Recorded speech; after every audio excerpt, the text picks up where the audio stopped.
Let me give you a scripture to help you a little bit.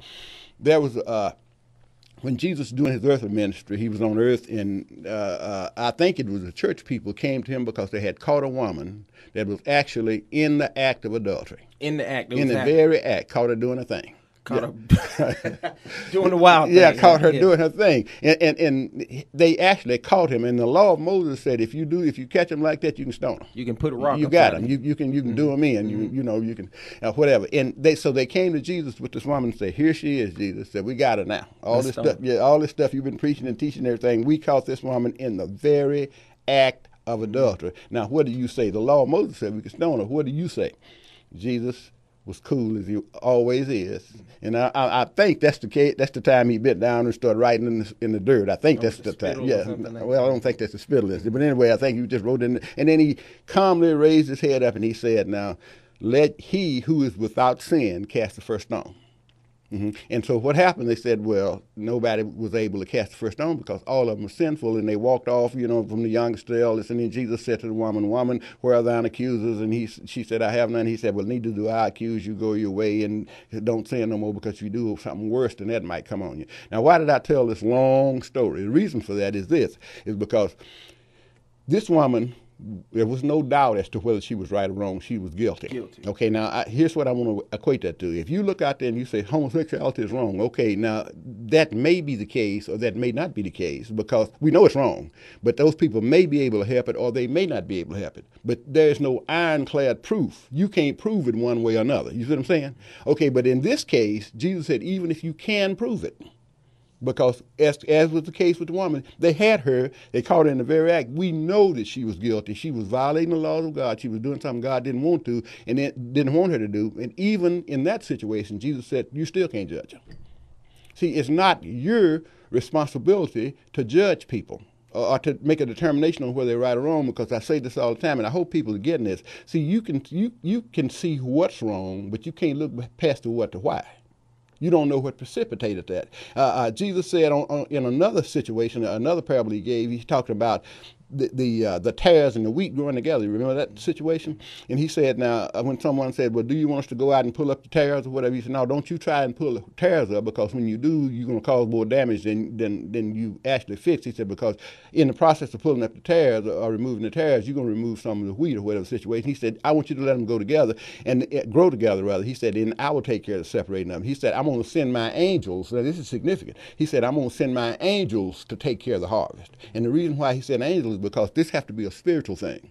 The natural man don't have the ability to be able to know what's right and what's wrong. He said that's a heavenly decision. He said, and whenever the harvest time comes, whenever the determining who's right and who's wrong, what's right and what's wrong, he said that's going to have to be a spiritual decision. That's going to have to come from heaven. So I'm going to send my angels to do that instead of you trying to do it. So we can't judge, and as a result of not being able to judge, and obviously we just have to go by the first rule that God said, you just got to love him just like you love yourself. Now, you do realize you're dropping some really heavy bombs right now. You know that, right? Yeah, I do. You do realize there might be people outside waiting on you as you walk out of this door.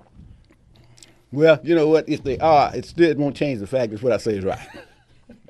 Well, I really like this, and I wanted, that number is 903-794-1047. Next segment, we want to hear from you. We want to hear what you have to say. We know you're ready to talk about this. Now, I think the thing we have to focus on, I listened to all these good things you said. Some of the things we have to focus on here as people is that the overriding message here is that it's not our job to judge. And I think in Christianity as a whole, and I'll say this, my choice of religion is Christianity. I will put that out there. But I think Christianity in a whole, one of the problems is that we have taken on this identity that we judge the world. Right. And I just feel like that's true. I'm not saying all Christians, but we have taken on we judge the world. At the end of the day, if a man is going to die, or when your good old Uncle Elroy die, a good old aunt, when they die, you actually don't have a heaven or a hell to put them in. The only thing you really can do is show up at the funeral and cry. Yeah, right. That's really about it. Some people say, let me go with you, but they never jump in. They never do that. They never take that step. But at the end of the day, it's not our place to judge. We can only live the Christian life we live. And you hear the story about the woman in the adultery is so, I think, relevant for this situation, because there's so many people that look at it and say, okay, this man is a homosexual, so he's wrong, and this is wrong like this. And this same person right here could be doing who knows what of an ungodly thing. But since it's like that, so I think what we need to look at here is that God is the judge. And as this relates to our president, God is the judge, and our president has a job to do. And ultimately, too, God will judge the president. As well. It's his job to do it because, like I said, you and I can't take all of the implications of this decision into consideration.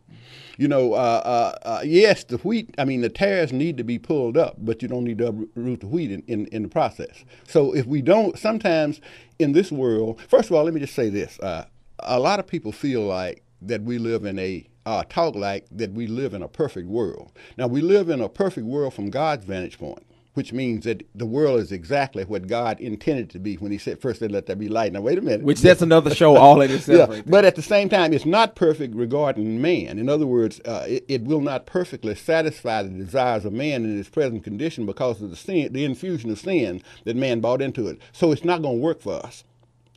We're never going to create a utopia here on this earth among people because we introduced the element of sin into this world. And when we did that, that messed up everything like God said it was going to do. So what we have to do now, we've got to play with the uniform we issued. In other words, it may not be perfect, but what we're charged with making the best out of a bad situation. And so when you start talking about the president's responsibility, that he cannot wave a magic wand and make everything all right because the problem is systemic. It's in the system. You understand what I'm saying? The problem is going to be here regardless whether we get a Republican or a Democrat. But the reality of the situation is Mr. Obama can't make things go away. As a matter of fact, here's what another thing that most Christians are willingly ignorant of. If you turn your Bible almost to the back over there, you get to 2 Peter. 2 Peter, probably, I think it's the second or third chapter of 2 Peter, but he describes for us what's going to happen to this world. He breaks it down. Yeah, he breaks it down and let us know this world's going to be destroyed. Gives away the last chapter already. The man is going to destroy himself because we can't create this utopia, and the reason why we can't is because we elected to bring sin into the equation. That's what the situation is. So now what we're charged with doing is figuring out the best way we can now to live on this world with all these people. And I don't care what you say. If I represent my interests, it's going to be at the expense of somebody else's interest. That's the way it is. America came in with the idea everybody's going to be equal. We're going to have this, everybody, but it just doesn't work that way because man's sin is here, and because man's sin is here, it's not going to work that way until God come in and erase that situation and we get a new start. But so, if we delude ourselves into believing that, okay, Mr. Obama can do everything right and everything right, that's not going to be the case at all. It's never going to be the case. It's never been the case, and it's never going to be the case. Now, that doesn't mean that we can just throw everything out and say, let's just do what we want to do. We still operating under the same, not example, but the same order that we talked about a minute ago. As Christians, we got an order. We got our marching orders. We know how we're going to behave. We're going to love everybody. That's what God tells us to do. And as far as the outcome and the world is concerned, don't worry about that because it's destined to be destroyed. There's going to be a new heaven and a new earth. So we ain't going to fix that. What we do is we take care of our own little situation. Here's what God says, thou shalt love your brother as you do yourself. First, love God with your whole heart and with your whole mind and your whole soul and everything. And then love your brother as you love yourself. If you do that, God said, I'll be pleased with you. And the outcome, what's going to happen in the world, you let me take care of that. I almost felt somebody say, we have just a few minutes left in this segment. Get ready for those phone calls because it's on and popping in the next segment. I almost felt like somebody said right then, well, I will love my brother as long as he's doing right. Mm-hmm. Now, if that was the criteria by which you should love your brother, maybe somebody shouldn't love you. Exactly. And I hate to be that blunt with that. But if the criteria was perfection or following the letter of the Bible to the T, maybe we shouldn't love you either. And it's interesting when you say as long as you're doing right, because that's the mistake most of us make. Mm-hmm. And I know people are gonna hurry to disagree with this, but right is relative. What you think is right, somebody else think is wrong. Think about the recent war we just had, for example, where we had the suicide bombers and stuff coming over and blowing up everybody in America and killing themselves so they could get 14 virgins or something, whatever the situation is. Think about that. Now, you can't tell me those people didn't think that was right. They wouldn't have done it. Exactly. Now we know that they're wrong, just like they know we're wrong. Again, to the other fella, you're the other fella. But what God says, I want you to get a spiritual viewpoint of this whole situation instead of a natural viewpoint, because the natural view don't work. You have to get a spiritual viewpoint and realize that this person is just like I am. He's got a right to pursue happiness, even though I may disagree with what he does. But love conquers hate. So what we do is we say, okay, I'm going to love him anyway, because God told me to love him. He didn't tell me to fix the world. God didn't say what I want you to do, Eric, is go out and I want you to fix the world. Now, he may have told Mr. Obama that, but he didn't tell me that. My job is to love everybody as I love myself and to treat them the same way I would want to be treated if I was in the same situation, which I very well could have been had it not been for divine intervention. What I'm saying, if it wasn't for what God and the way I came up or whatever, I could have been in one of those situations. And I'm acutely aware of that at all times. And when we keep that in our mind, then it's a lot easier to love our brothers, even when they are in error, than it is when you don't think about the fact that you could be in that same situation. America, are you hearing this? I know you are out there. I know you want to talk about this. This is big time stuff right here that we're talking about. That phone number is 903-794-1047. This is the Marvell McFadden Show, and we are, as they say, getting it in right now. We're talking about some heavy duty stuff. We got our next section coming up here. We want you guys to jump in. Some of you guys are probably already trying to get in. We're here to have the phones lighting up here. You're gonna be able to talk to them, because I think this is a big thing we try to stress on this show, and one thing you try to stress on your shows and your different speaking engagements, whatever you do, that it's good for these people to be able to ask you these questions. Absolutely. So I wanted you got 2 minutes here. You got 2 minutes, and we'll let you finish this segment. I want you to talk about why you think it's important for the people to be able to ask questions back, and not just for you to say something. I think if you're talking from a spiritual perspective, I think it's very important that we have an interchange, because sometimes we just got things wrong. Sometimes we got things out of sequence, for example. We can get so busy with the events of the day and what they ought to do, and we forget the basic fundamental truths and principles that is at the wellspring of Christianity. For example, we first of all, we got to realize the kind of person we got to be, because it's really all about you.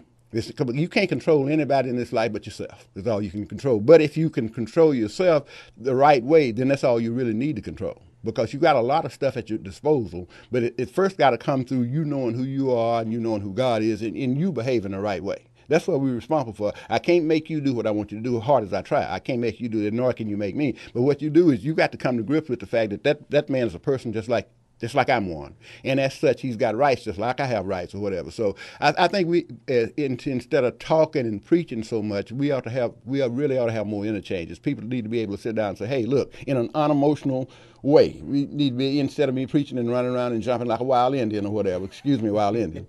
But I mean, we ought to be able for people to have an interchange and say, well, I heard what you said. It's much like you did today, but I don't agree with that, or I think it should be another way or whatever. And that's what I think that's what God has put on my heart to do, is to present myself to people and give them the benefit of my 25 years of living for the Lord.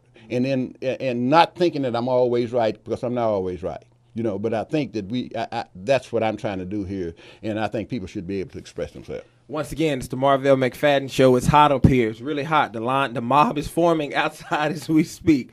You're going to come back in the next section and let people ask you questions? I can hardly wait. Are you ready? I'm ready. What do you tell them? Bring it on? Bring it on. Well, listen, that phone number is 903-794-1047. This is the Marvell McFadden Show. We're so thankful that you're taking time to listen to this. What we're talking about today, is President Obama has he denounced God for making this decision? Me as a Christian, can I still believe in God, and can I vote for the president? Am I still a Christian if I decide to vote for Mr. Barack Obama? That's what we're talking about. The next segment come right back. Marvell McFadden Show. Let's do it.